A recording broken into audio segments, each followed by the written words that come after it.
Hey everybody, my name is Chase Pipes and welcome to Chasing History, brought to you by Smoky Mountain Relic Room and Arrowheads.com, and we're out here on the Long Island of the Holston.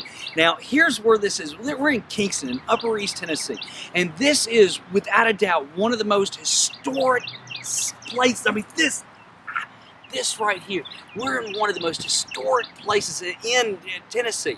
Now this island really gets its history and its heritage and the knowledge and understanding that we know about it from the Cherokee history of the late 18th century.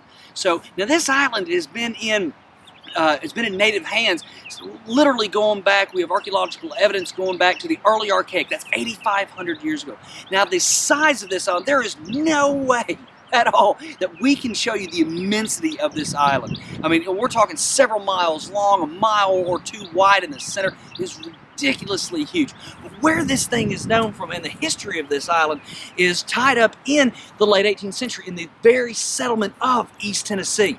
Now, when the very first settlers were coming in, they were meeting with native groups, native tribes, and one of the things that makes East Tennessee different is that the people of East Tennessee, particularly the Watauguans, made treaties with the natives to trade for or purchase their land outright.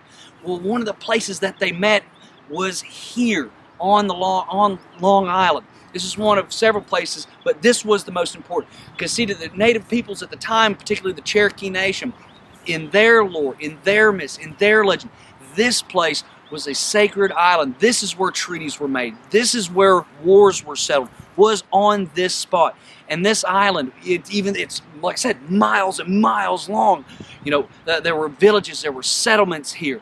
We're right now standing on a site from that time period that dates to the late 1500s, possibly even later, but the only dates that we've got is from the 1500s. So, the history that's here is incredible. It's immense.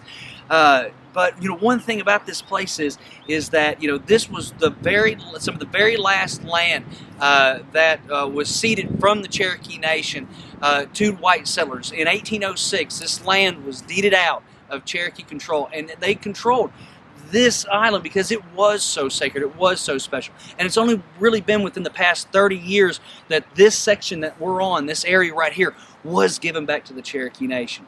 So, but one thing that I really want to talk to you about is, and this is why, a place such as this is so historically important, is because we need to really pick, we need to really choose and understand our sites that we're going to protect, that we're going to save.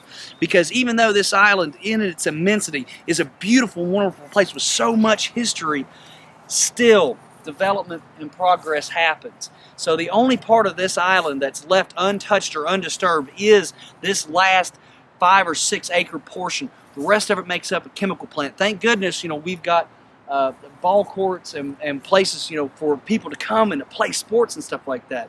So, but we really ought to think about preserving our history. So, anyway, wanted to show you guys Long Island. This is wonderful history. It's awesome. Woohoo! Thanks for watching.